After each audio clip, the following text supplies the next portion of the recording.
last session of today, and the title of that session is The Effects of Privatization of Higher Education on Social Needs.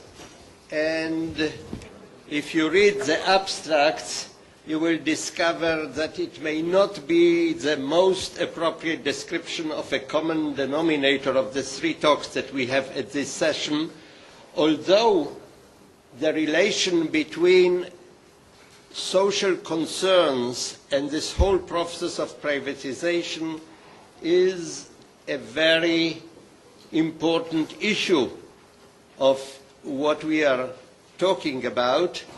However, today at this session we shall have three presentations, each of which dealing with one other aspect of this very broad phenomenology of privatization.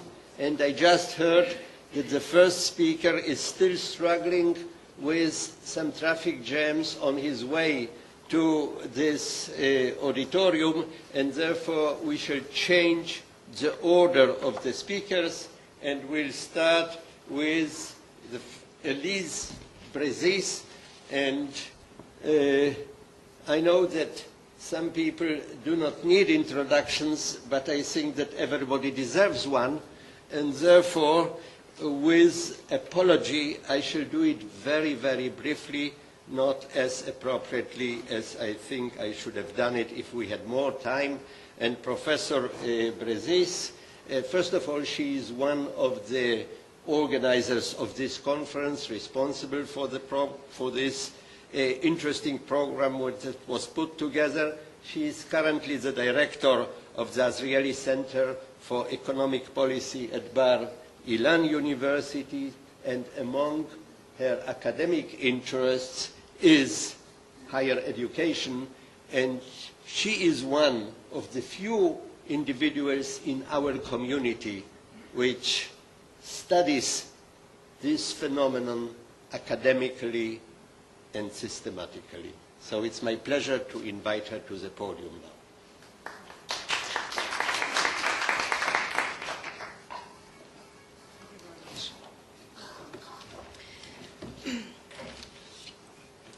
I will not start with a confession like Guy. I will start directly by speaking about the subject because it's very late. I will ask here the question, is privatization necessary to achieve quality of universities? And I would like to thank my research assistant for helping me with the data of this paper. Despite the fact that I'm an economist, I'm also an economic historian, and therefore I've looked really at universities from the 12th century on to try to understand what has changed over the years. And it's quite clear that if you look at the 19th century, the German ones were the best universities, the French ones were very good, and the universities, when public and private started to be important, 19th century, it was clear that public universities were very good. But today, when we look at the data, we see that in fact private universities are the best. And let's look at, again, the same ranking that everybody is speaking about. You see that there is only one university that is public in the top 10 universities in the world.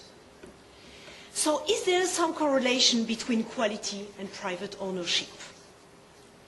There is one main research that has tackled this problem before, and it's the work of Sakharopoulos, a Greek person, because in Greece, as we saw before, there are no private universities at all. And he said that indeed there is a correlation because countries with a high proportion of private institutions have overall higher quality universities. And this was the table he was showing, that countries like the US has very high private share of education, the number of universities in top 100 is high, and so on. And his data was coming from OECD at glance with the problems in the data. So I'm going to ask the same question, but with very different data. I'm going to ask really whether private ownership is a necessary condition for achieving high quality. What I will start first is to ask the question, what is quality? Then I will ask the question, what are the elements affecting quality? I will look at private ownership, but I will look also at flexibility and budgets. And then I will start to do empirical analysis on all those relationships to answer the question. Let's start with the beginning, quality. Well, universities produce multiple goods and have three main goals. And in fact, today we had some very interesting ideas that maybe we should go back to some universities that not having all the multiple goods, but maybe some that will do only teaching. But the one that will do research, contrary to the first Humboldt idea, today there is a kind of consensus that at least they should do also, not only research, but also teaching. Therefore, for research universities, this is still true about those multiple goods. The first one, of course, is R&D. The second one is to educate, to increase human capital, the way we speak about among economists. And the third one, that is quite important, social capital, those what we call the externalities effect on the country, the fact that you prefer to have people next to you that are educated. Now the third one is really not something that you think that there will be a very big difference between universities, so everybody is really asking about quality of R&D and quality of education. Now, what would be quality? On R&D today, we start to have a consensus that it will be the impact on other research, and therefore most of the economists working on the subject are moving towards looking at citations, because this is really the impact. About education, well, for people with the same ability, better education will be represented then by higher wages, because higher wages will be the way you represent the fact that they are more educated. Now, there are two institutions today that really give us those proxy. And since they are doing the work, it's true that it's maybe not the best, but they try to tackle exactly the question I have just asked before. One is the THES, the Times Higher Education, and the second one is the SJTU in China. It is now the one that seems that people prefer, and you saw that Philippe Aguillon also chose it, and the reason why we are also choosing it is this one. And we have to be aware of it. First, between the THES and the SJTU, there is a correlation of 0.78, meaning that what you are going to do with on one university, you can get different results, but in the macro, it won't make a big difference. The second one that is very interesting is that we care a lot about research and development because we care about economic growth. We think that this is what is very important. And you see that the SJTU citation and the SJTU overall is very high. This is what Philippe Aguillon told you, that if he would take only citation, it would give him the same result. This is exactly the reason, because we have a correlation of 0.8. And therefore, like him, I'm going to use the SJTU. Now, what is ownership? We got today a lot of different typologies on ownership. I will use the one that speaks about public, private non-profit, and private for-profit.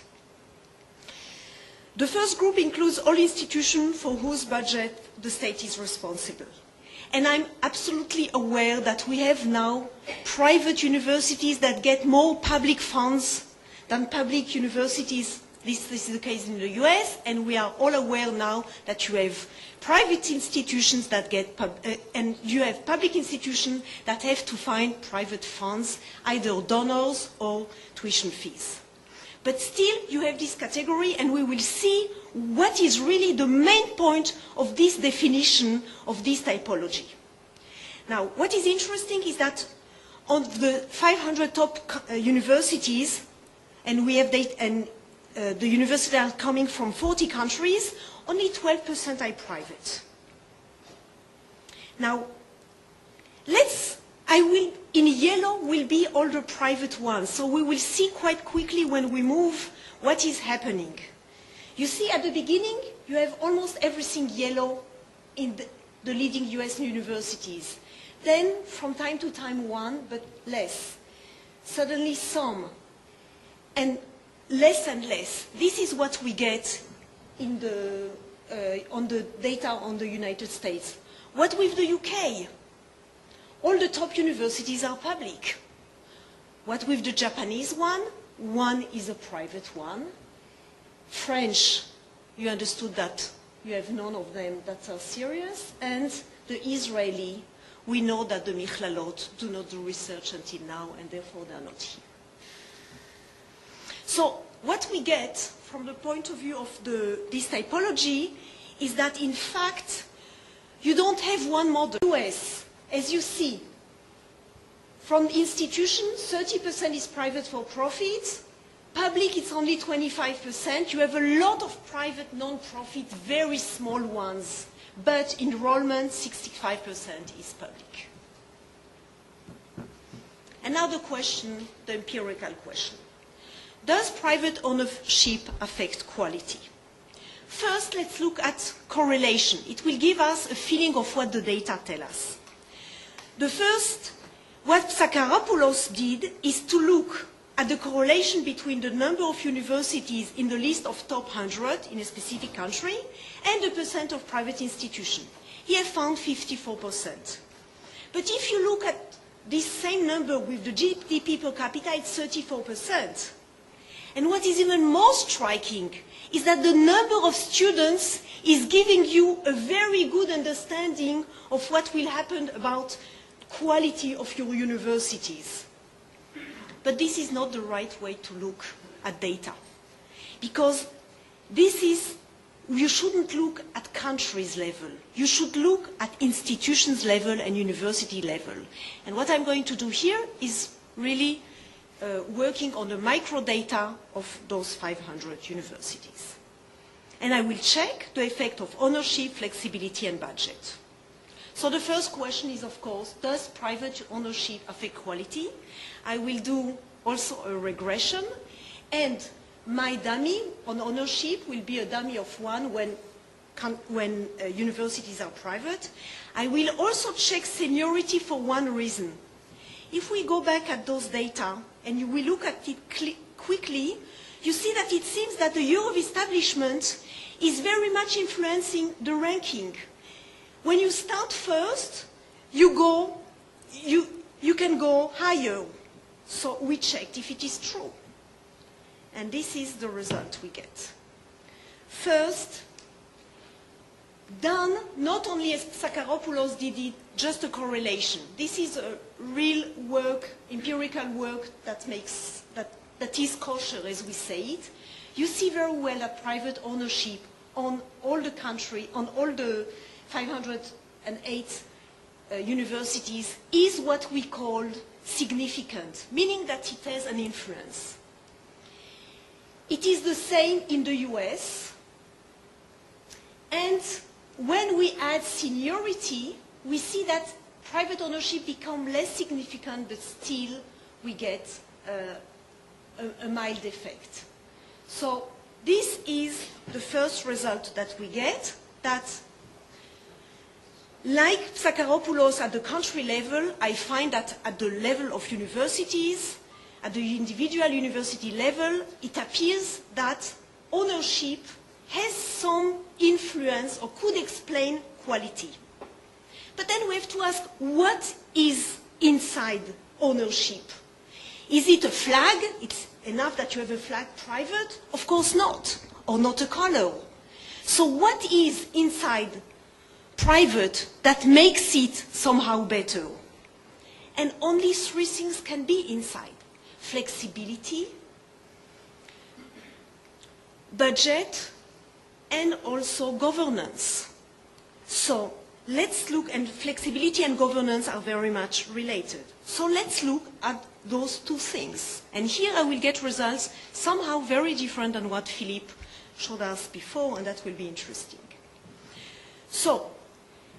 State and governments do sometimes intervene in the university's administration. We know in Israel about Vatat, but you can go to countries where it is much, I would say worse, but maybe that's not the right term. I would say that it is much more severe. But what are really the level of intervention? In fact, you have 4 levels. Flexibility about recruitment of scholars and freedom in deciding on their promotions. For instance, in France, they have none of them.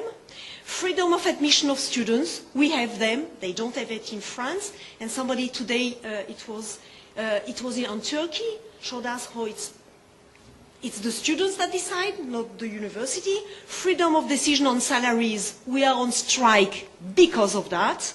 And freedom regarding tuition fees, we all remember the strikes of the students. So, what in this paper I do is that I construct an index of flexibility. It will be soon on the website, so you can see it. I have those 4 different levels, and it goes from 1 to 4 on flexibility. Then I build a 1 index for flexibility, which goes, and I do the product, and I will immediately explain why this is a good index. So it goes, of course, from 1 to 256, 4 multiplied by 4, 4, 4. Why do I think that the product is a good idea? Because I believe that there are cross effects among flexibilities that are important. When you have, it's not just adding, but one is influencing also the other one, you have cross effects between them. And therefore, product should give us better results. But I would tell you that I did, with Ariel, hundreds of, we tried everything, and of course we tried also product. And the differences are very mild, so we were happy to see that in fact it doesn't change a lot, it's just on the significance, so it's not very important. And this is the result. You see, this is what we had before. You had that private ownership is influencing as a significant effect on the fact of the title, if you want, on the flag. At the minute you enter flexibility, this flag is not anymore important. Private ownership loses what it means, because really what it means is that it is giving you flexibility. And now, so it's not ownership that has an influence on the quality of universities, but flexibility of administration. Governments that leave their university alone to make their own decision actually give them the possibility of attaining higher quality. Now, what with budgets? And what I will be interested to see are 2 things. But the effect of budgets on quality, but much more important, the effect of ownership and flexibility on the quantity of budgets that you can get.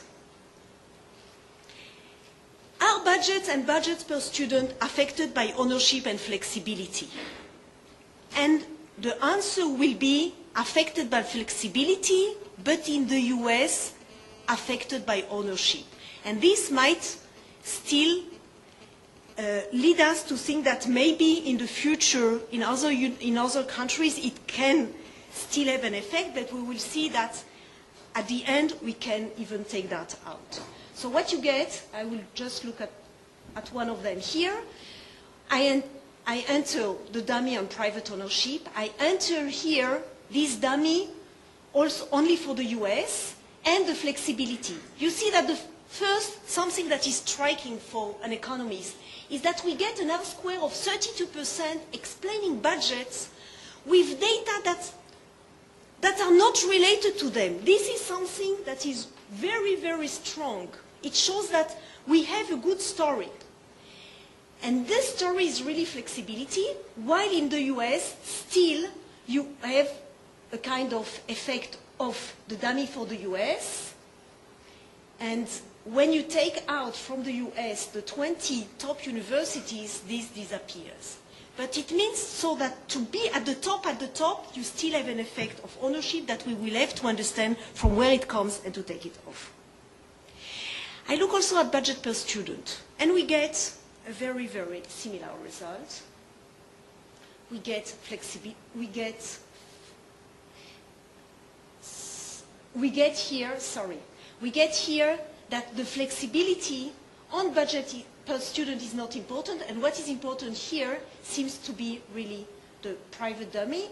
But when we take out the 21st universities, flexibility enters. But this difference between budget per student and budget will be interesting later on.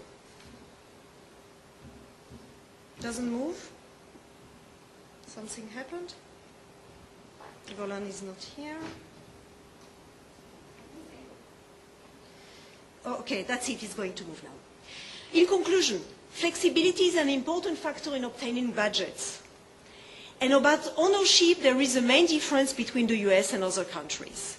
And now we ask the question, are budgets per se affecting quality? And what exactly are budgets permitting to finance that seem necessary for quality? And if I will ask you this question before looking at the answers, I suppose that you will tell me that what is important is the number of scholars inside the universities, the number of academics inside the universities. So let's look at the data. First, we get that budget per se is an important explanation of quality. Budget will explain it to you. But what is striking in this table is that what you get is that budget per student is not enough to explain it. The quantity of students is also very important. Meaning that if you want to be good, don't go on small universities. You have an effect of the size of the university. Not only the budget per student is important. What is important is the overall budget. And at the time I have the overall budget, of course the budget per student is not anymore significant because budget is equal, budget per student multiplied by students. So this effect is very interesting. Now what is more interesting is that when I have budget per student and students, I still have an effect of flexibility. So those are the three things that in fact influence the quality, or you can look at it as budget itself, but as we explained before, budget itself is very much influenced by flexibility. Now, this is answering the second question that I asked. What is important? Well, you see that what is important for quality is professor salary, non-academic staff, and we are not significant. We, the academia, are less significant than non-academic staff, and of course, this is asking darsheni. Okay, so probably we will have now to think about models that explains this result. And I don't have one right now. And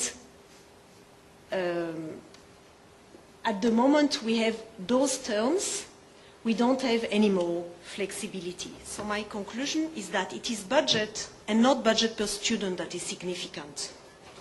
Budget is the necessary condition for quality, but higher flexibility and not private ownership leads to higher budget, which lead to quality. So in fact, you need flexibility to get to budgets that will permit you to have higher quality. And the two necessary elements for quality that I found were non-academic staff as well as higher salaries. I would have liked some people from the government to sit in this room now.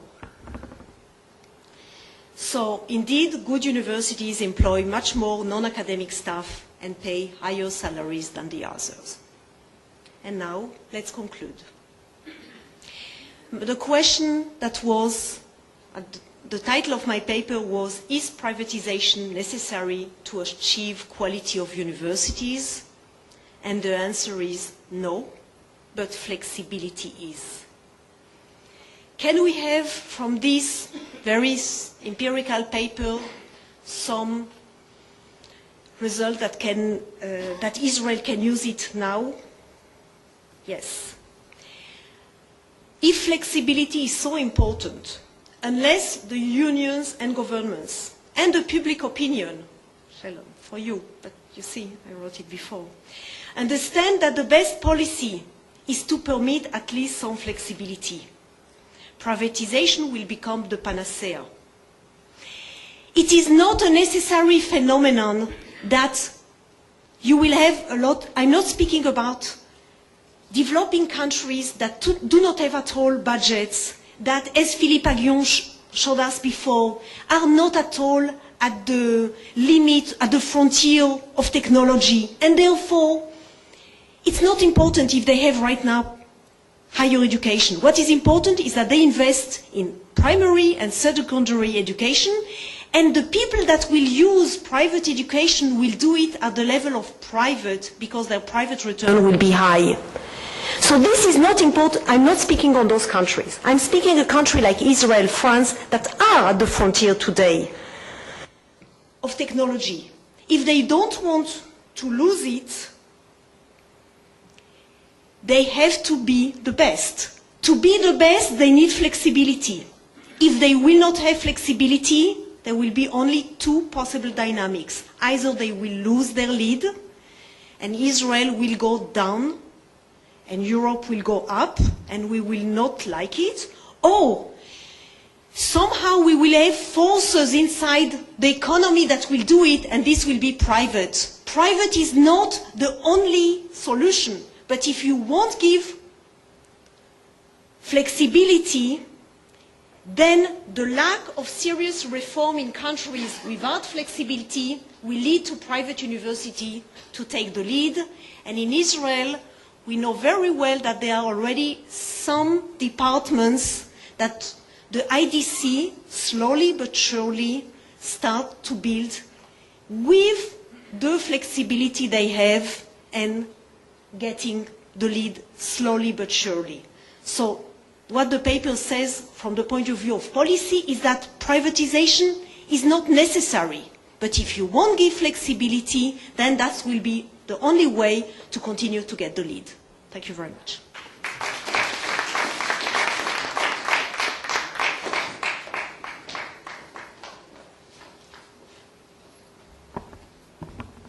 Thank you, Professor Brezis. You raised points that will be a topic of discussion, I am sure.